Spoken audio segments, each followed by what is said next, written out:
Quer usar uma roupa boa? Use. Tem que for para ir no mercado, na padaria. Põe a sua melhor roupa. Quer comer bem?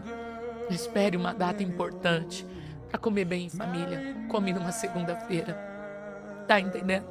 Porque o amanhã pode ser tarde demais. E o meu pai falou assim: no dia dos pais eu abro. Eu vou ler, não vou ler agora não. No dia dos pais eu abro e eu vou ver. E não deu tempo, porque ele faleceu. Do jeito que eu entreguei para ele, ficou fechado. Hoje, se alguém me der qualquer coisa, eu abro na hora, eu calço na hora. Às vezes as pessoas me dão um presente, eu uso na hora, porque eu não sei o dia de amanhã.